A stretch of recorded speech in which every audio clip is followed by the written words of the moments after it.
Ta-da! Got a fat one. 18? You're too big for it. There's only 5 known to exist left. What in the world? Cool car, man. Well done. Handshake. Oh, look at the water.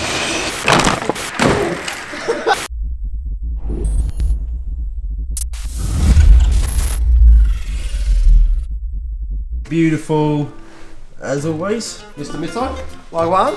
Mr. Scouse. Yo. Oh, happy people today. Nice to see. Mr. Lewis. How are you?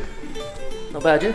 Oh, good. What are you doing today? Ta-da! You're not working with me today. Sad times. I've got to do some American muscle. Which is pretty sick, man. What are you guys saying? Are you guys fans of American cars? We've actually got quite a few guys from America in the audience. I think they're quite cool. I think this is they're an LS, isn't they? And this has got the supercharger on it. I think it's like 575 horsepower. Which is decent power, man. It's alright, yeah, it sounds pretty good. But it's enough for a Dugget. It's enough for a little wheel spin, isn't it? It's got a power flow exhaust as well, crazy. In a second, Lou's gonna start that up and we'll show you guys what she sounds like. Following it on from yesterday's episode, actually not a huge amount of stuff left to do to it really. Remove the anti-roll bars, remove the handbrake assembly from the rear, remove the interior and some of the plaques and stuff, red seat belts. I'm actually gonna be selling the engine and the gearbox, probably as a complete car with the shell. We'll remove the bits that we need. And then yeah, I'll stick the car as it is with the engine and the gearbox.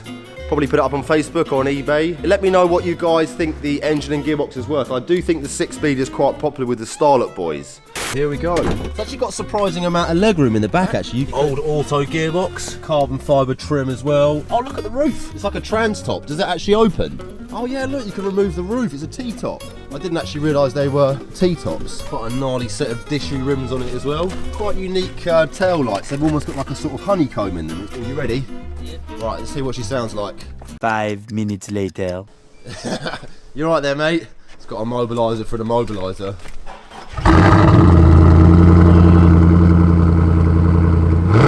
Definitely V8 confirmed. Yeah. What LS is this, Lou? Do you know? LS2, 3, 7? Maybe an early one, I'd imagine. Not Early one? Okay. What year is it? You can't tell, it's got a private plate. V8. Sorry, we're probably sounding a little bit stupid like we don't know, but it's always good to ask questions and not just pretend you know everything. So yeah, if you know a little bit about these cars and you want to put some comments down below, feel free.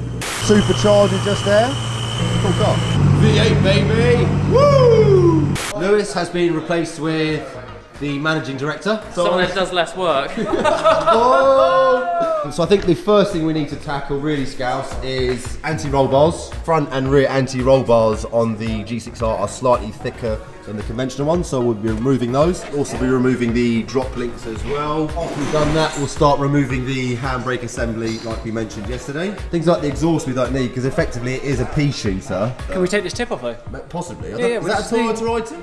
I don't know, these little Aftermarket. grub. No, it'll be aftermarket, they'll be little grub screws. And the mud flaps as well. They're pretty easy. 10 mil. Yeah, nice and easy. First thing we're going to start doing is removing the drop link. The anti-roll bar, it's got a lot of corrosion on it, but it's not actually rusty. Proper solid. That's the drop links undone. Next thing we're going to start undoing is these D bushes right up here. They are some chunky bolts. Got a fat one. 18. Is this bar here? I wonder if that's standard on the non-G6Rs. We'll take it off just in case and then we'll use it if need be. Well, that's that little bar, which we might not need or we might need, we're not too sure. I also did a little bit of research on that mouse yesterday, and George knows quite a lot about sort of, animals. We reckon it was actually a dormouse, which is a really, really rare type of mouse. And I think it was probably hibernating as well, hence it was kind of very slow to move and it wasn't sort of really in a hurry.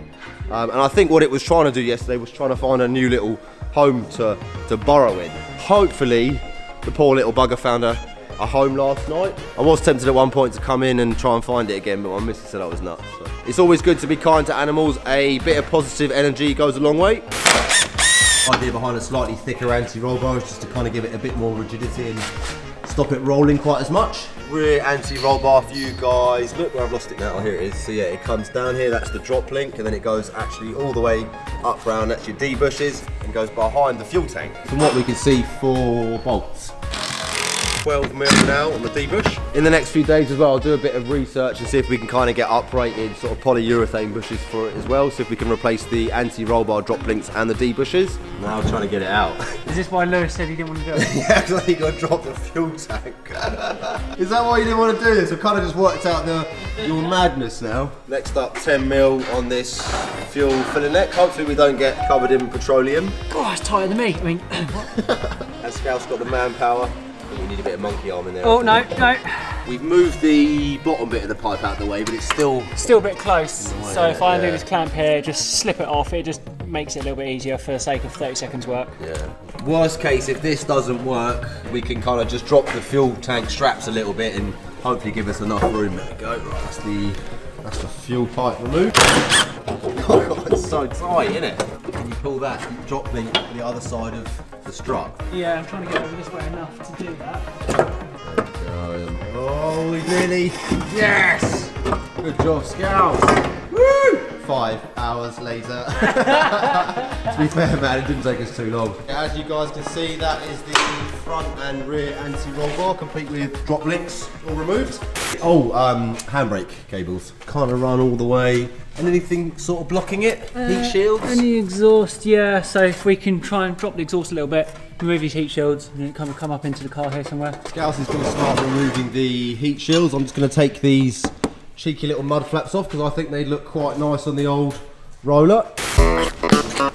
Cheeky little set of mud flaps. Exhaust is being a bit of a B-starred. Scouse is now going to grind the bolt off with protective eyewear. Very important that we don't want to see you back at the hospital. Exhaust has now been dropped down, which should hopefully give us a bit of access to these heat shields. First handbrake cable is out. What makes me think these are different? Because with the Honda we had the same problems, remember? Because we had drums on the back, then we went to disc and the handbrake cables didn't work, did they? Yeah, I suppose because they're going to be different, because this is a different brake setup, the cable's going to be slightly different length. So as much as this end probably all the same, it'll be down this end where there'll be some differences. So yeah, just for the sake of taking them off, we might as well. Back on the ground, looking cool. Once we've got the car off the ramp as well, we're also going to remove the side skirt on this side, which we didn't get a chance to do yesterday. Steel wheels are now back on. It's got clear side indicators as well, so I might actually take those off. That is fucked, right, the camera. Oh, that's why I let you do that. This one should just pop out. Oh my God. Done, there you go, removed. Yeah, and if any of you guys are watching and you want to buy the 1.648 FE and the 6-speed gearbox and the rest of the car, minus obviously the bits we're going to remove in a sec, feel free to chuck a comment down below. Look at that, man. Proper cool, Lee. Finished, freshly restored. Look at that, man. You're too big for it. Mate, my head's Does look cool, man. 93, okay, so it's relatively speaking quite a late one. Crazy, you just don't realise how small they really are. It feels dangerous to drive. Yeah. It's so small, Even Lewis but- feels tall next to it. Where is it? Mad though, compared to the new ones, they literally are tiny, aren't they? It's a mini. Now they're like a maxi. Scouse was saying it's like an Italian job, sort of limited edition, this one. Yeah, they only done 200 of each colour in '93. It was cool. like a special run, but it's So I'm taking it white, red and blue. I don't want to touch it, man, it all looks too clean. One of Lee's latest jobs, as you can see, literally immaculate. Absolutely fabulous in here, man. And the seats all retrimmed. all retrimmed, all done. Whoever owns this is going to be extremely happy. Oh, look at the little fire extinguisher. Says it all about British motoring, doesn't it? Says all about minis. Really, really cool, man. Great to see sort of these old cars getting revived. That is Lee's business. If you guys want to give him a shout, feel free. What's the score with this one, man? 1959, 23 window Devon Samba. There's only 5 known to exist left. What in the world? Yeah, Devon Samba, yeah, right-hand drive one. So, got a new chassis for it there. Oh, crazy. I won't ask the price, but obviously worth quite a bit of coin. Over 200 grand when it's finished, yeah. 200k. I've got to lift the body off of the chassis, put a new chassis on it. Ground up restoration. Yeah, just make the shell solid, and then it's going off someone else to do the rest of it. Incredible just to think, like the value in them, it really is incredible. The whole chassis is rotten, so the whole chassis has got to be changed. And then will it have a glass roof or fabric? It has a sliding centre, then these are all windows. Ah, cool. Are the buses the ones with sort of windows and stuff? Are they worth more than Yeah, like you the get like vans? 11 windows, which you can pick up for 20 grand, really nice. You get 13 window deluxes, 15 window deluxes, 21 window Sambas, but then the Don is the 23 right-hand drive. If you really want to go for the top Volkswagen, this is the one, boy, yeah. And is that the most windows it ever had? 23? 23, Is yeah. the highest amount? Yeah, it's the highest amount. God, I wouldn't want to do a window tinting job on one of Oh these. mate, the price goes up per window. Yeah, I was going to say, shit. And it's really nice to see someone like yourself who is kind of sort of, you know, getting back to the metalwork. You know, a lot of these new people are kind of replacing. Yeah, no filler, man. Just fucking all metal, yeah. I think these are the only vehicles that rust more than Nissans, aren't they? What age is this? It's a 59. 59. It's old, man. So it's 60 years old now. It's crazy, isn't it? As old as you, really. Nearly as old as Lee. It's nearly as old as me, yeah. What will it be at the top? Fabric top? Yeah, it's like a sliding roof that goes all the way back. Okay. Well, ragtop. Cool in the summer because we had plenty of light in, you got the roof right open. Yeah. G6R is now back on the floor. We're going to have to be a little bit careful when removing some of this interior because obviously there's lots of glass and stones and all sorts of stuff in here. What are your hoovering skills like on a level 1 to 10? 10. Oh, excellent. I just hope the cement hasn't got wet and it's set and I can't get to the bloody bolts. That seat definitely needs a bit of a wet vacuum. Once we've kind of clambered through all this dirt, we're going to remove the front seats, the rear seats and all of the seat belts as well. And at some stage we're going to try and remove the clocks. Somewhere in here there should be a little plaque which basically says what number G6R it is. That's what we're actually looking for. That's the little plaque you get, but we can't actually find it in the car. Usually it's like this area, isn't it? Yeah. Not actually in bad condition if you look around it. A little bit of bolster wear here and stuff, but certainly not disastrous. That's the passenger seat removed, and it kind of gives you guys an idea of how much mess this wall literally created in this car. While we're here as well, there's actually quite a cool little article on Car Throttle about the G6R. I'll kind of flick through so you guys can see some of the original pictures. This is actually the original brochure. There you can see the original price of $14,795. As you can see there, red seat belts, little G6R badge, the grille and the plaque. We can't find the plaque quite yet. I have actually messaged Jack a minute ago to see if he knows where it is. He also did a TTE version, which is even rarer. TTE stands for Toyota Team Europe. This is a Sportiva, I think, which appears to be a 4-door saloon version. I'm not actually a fan of the 4-door. I don't mind it, but I prefer the 3-door shape. No idea what engine that was, but yeah, if any of you guys know more about this Sportivo, feel free to let us know. And if we go right down the bottom, you can see the original WRC car, so the World Rally Championship car, which was exactly the same shape. That's the rear seat removed, same sort of story, needs a really good clean. Last remaining bit of the rear bench seat, you guys can see down here, you just got little, they're 10mm or 12mm bolts. 12, yeah. The middle seat belt is actually built into the seat itself. The only thing you need to do is just undo the mounting point down there.